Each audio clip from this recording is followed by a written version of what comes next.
میں تو اس ایشو میں پڑھتے نہیں ہوں کہ اس کے کیا فوائد اور کیا نقصانات ہوں گے، کیونکہ اگر قراردادیں پاس بھی ہو جائیں تو اس پہ عمل درآمد نہیں ہوتا، اور اگر کہیں پہ تھوڑی سی قرارداد سخت ہو تو وہ ویٹو ہو جاتی ہے۔ یہ میں سمجھتا ہوں کہ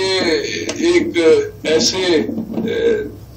بڑے صحرا میں انسان اگر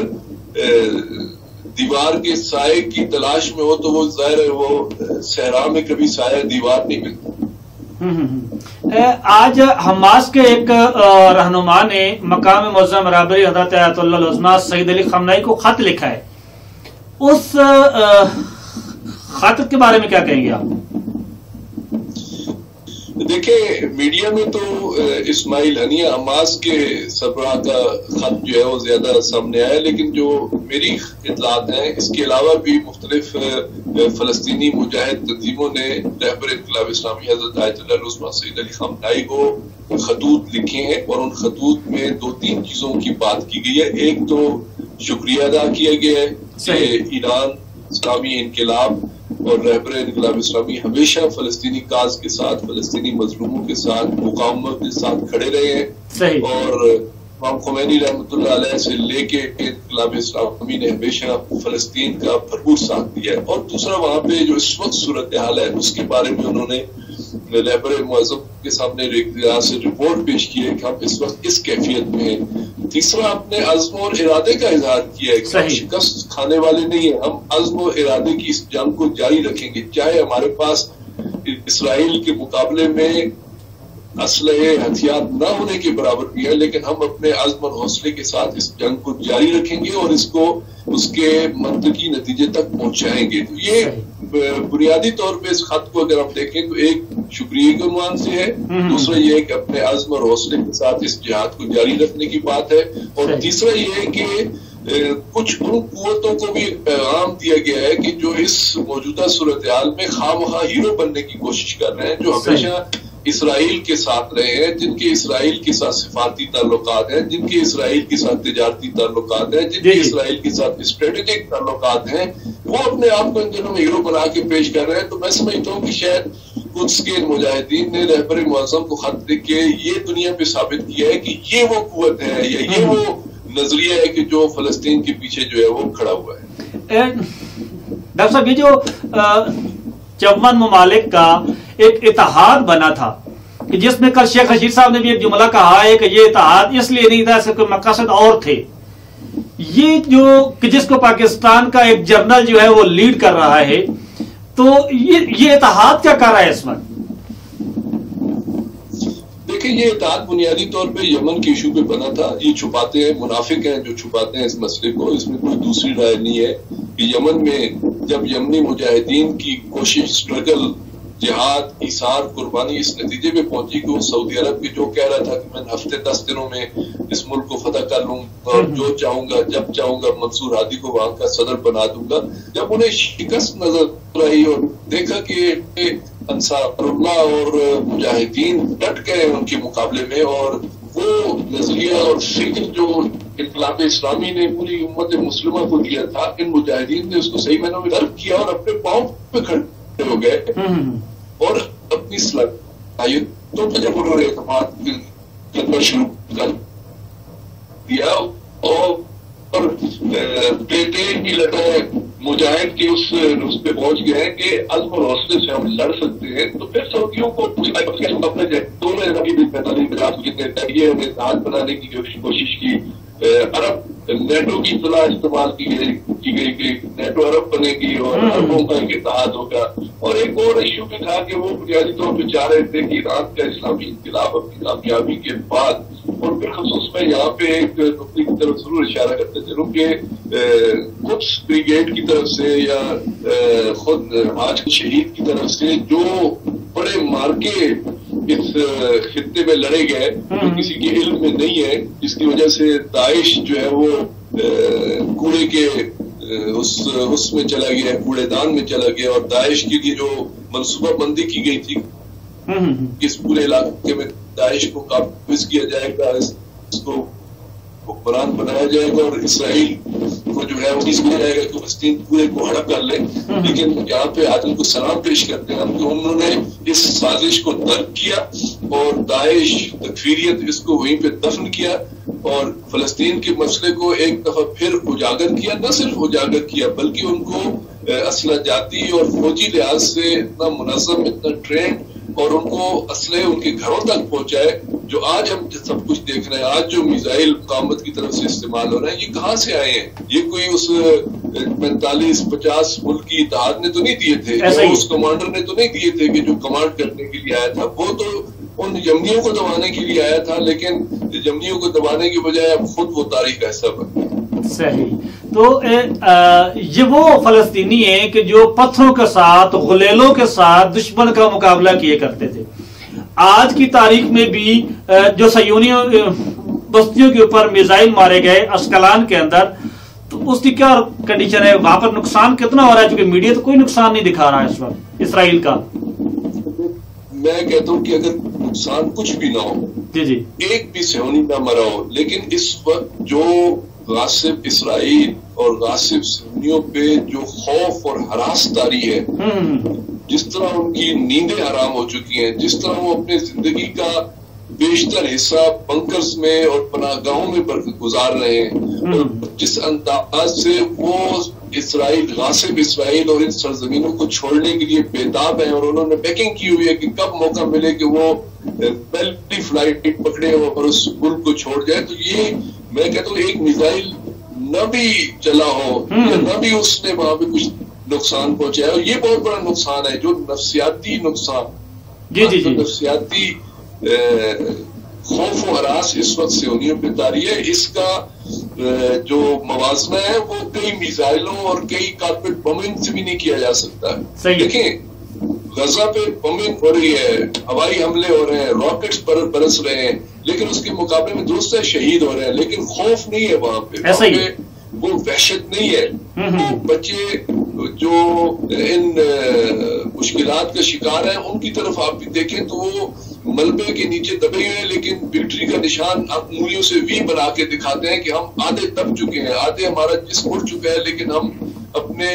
کاز، ایشو اور مقصد سے پیچھے نہیں ہٹیں گے. لیکن ہم دوسری طرف دیکھتے ہیں کہ جہاں پہ کوئی موازنہ ہی نہیں ہے اس وقت، اگر ہم اسلحوں کا، ہتھیاروں کا موازنہ کریں تو مقاومت کے پاس کوئی ایسا بڑا ہتھیار نہیں ہے کہ جو اسرائیل کے ہتھیاروں سے مقابلہ کر سکے یا اس کا موازنہ کیا جا سکے. درست ہے جو آپ نے بات کی کہ غلیلوں سے اور پتھروں سے ان میزائلوں پہ آئے ہیں، لیکن اب بھی اسرائیل کے ساتھ اگر ہم اس کا موازنہ کریں تو کچھ بھی نہیں ہے. اصل عزم، حوصلہ، ہمت، قربانی کا جذبہ، شہادت کا جذبہ یہ لڑ رہا ہے، اور اس جذبے کی بنیاد پہ جو خوف طاری ہے صہیونیوں پہ، وہ ایسا خوف ہے کہ جو ان کے آئندہ کے سوشل سسٹم کو بری طرح تباہ کر دے گا. میں یہاں پہ ایک بات کرتا چلوں، بڑی بنیادی بات ہے، اس کو سمجھنے کی ضرورت ہے کہ غاصب صہیونیوں نے ایک باقاعدہ پلاننگ کے ساتھ دنیا بھر سے صہیونیوں کو، انتہا پسند یہودیوں کو مقبوضہ فلسطین کے اندر آباد کیا تھا. کس بہانے کہ یہاں پہ ایک بہشت موعود ہوگی، یہ ان کی مذہبی اصطلاح ہے کہ یہاں پہ ہم آپ کے لیے ایک جنت کی طرح سرزمین بنائیں گے، ایک بہشت موعود ہوگی جس کا آپ نے انتظار کرنا ہے. اس بہشت میں بیٹھ کے انتظار کریں گے، اور اپنے تمام تر جو آپ کی عبادی، آپ کے اخلاقی، آپ کے مذہبی، آپ کے دینی جتنے عبادات اقدار ہوں گی، یہ یہاں پہ ہم اس کو نافذ کریں گے، اس پہ عمل کریں گے، پرسکون زندگی ہوگی، امن و امان ہوگا، ہر طرح سے ہمیں ہر طرح کی سہولیات میسر ہوں گی. تو جن لوگوں کو یہ سبز باغ دکھا کے لایا گیا تھا، وہ میزائلوں کی آواز سن کے ان کے اوپر وہ خوف طاری ہو جاتا ہے کہ وہ وہاں سے فرار کرنے کے لیے بےتاب ہو جاتے ہیں. آج اگر یہ ایئرپورٹس، چاہے وہ بن گورین کو ہو، چاہے دوسرے جتنے ایئرپورٹس ہیں غاصب اسرائیل کے پاس، اگر آج فلائٹ شروع ہو جائے تو آدھی آبادی تو ویسے ہی یہاں سے فرار کر جائے گی. یہ میں سمجھتا ہوں کہ یہ بڑی کامیابی ہے. اس کو ہم یہ نہیں کہہ سکتے کہ ان کا میزائل اتنے دور جا کے لگا اور اس میزائل سے اتنے مارے گئے اور اسرائیل کے میزائلوں سے کیا نقصان. نہیں، جو نفسیاتی اثرات مرتب ہوئے ہیں، جو معاشرے کے اندر جو اس کے آئندہ اثرات مرتب ہوں گے، وہ بڑے فلسطینی کاز کے لیے خوش آئند ہوں گے. صحیح. یہ طیب اردگان کا اس وقت جو ایک سلسلہ، آج پاکستانی وزیر خارجہ جو ہیں وہ اس وقت ترکی پہنچ چکے ہیں اور وہاں پر کچھ اور وزراء خارجہ بھی مختلف ممالک کے آ رہے ہیں، اردن کا بھی آ رہا ہے اور مختلف آ رہا ہے. تو یہ ایک منافق چہرہ جو سامنے آ رہا ہے، اس کے بارے میں کیا فرمائیں گے آپ؟ دیکھیں میں سمجھتا ہوں کہ ان حالات میں ہمیں تھوڑا سا جو ہے وہ ان کو بھی سپورٹ کرنا چاہیے کہ چلیں یہ بھی اپنے کچھ کارکردگی دکھا لیں اور دیکھیں ان کا جو کام ہے وہ نتیجہ بخش ہو سکتا ہے یا نہیں، تاکہ کل تاریخ میں یہ نہ کہا جائے کہ بھئی انہوں نے تو کوشش کی تھی، انہیں کرنے نہیں دی گئی تھی. نہیں، ان کو بھی کوشش کرنے دیں. وہ ترکی جس کے 7 ارب سالانہ کے اقتصادی مفادات ہیں اسرائیل کے ساتھ، وہ کیا معاہدہ کرے گا اور کیا وہ جنگ کرے گا. وہ اردن کہ جو فلسطینی مجاہدین کو ایک نظر نہیں دیکھنا چاہتا، وہ کی آنکھوں کے کانٹا ہے وہ مجاہدین جو فلسطین کاز کے لیے لڑ رہے ہیں، تو وہ فلسطینیوں کے لیے کیا کریں گے؟ رہ گئے ہمارا پاکستان، قریشی صاحب ہوں یا ہمارے جو حکام ہیں. یقیناً چونکہ ہمارے ملک کو یہ بہرحال ایک ایڈوانٹیج حاصل ہے، پاکستان کو یہ ایڈوانٹیج ہے اور ہمیں پاکستانی ہونے کے عنوان سے فخر حاصل ہے کہ قائد اعظم جس انداز سے خود فلسطین کے قیام سے پہلے جو ہے وہ اسرائیل کے خلاف، چونکہ اس وقت یہ سلسلہ شروع ہو گیا تھا کہ 1948 میں چونکہ اس کا قیام عمل میں آیا، تو خود قائد اعظم کی طرف سے ہمیں خطوط ملتے ہیں کہ انہوں نے اس وقت کے برطانوی اور امریکی سربراہوں کے نام خطوط لکھے تھے کہ اس غاصب ریاست کو نہ بننے دیا جائے. اور اس کے بعد بھی آپ دیکھیں کہ پاکستان کے اندر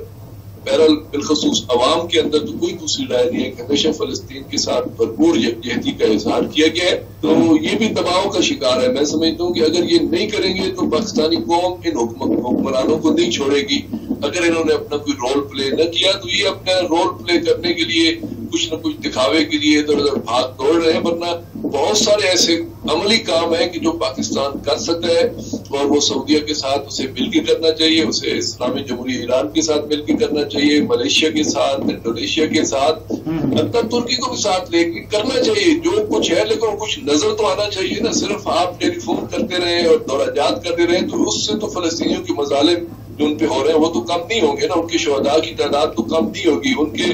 انفراسٹرکچر تو آباد نہیں ہو جائے گا نا. کچھ عملی کام بھی کرنے چاہیے. جی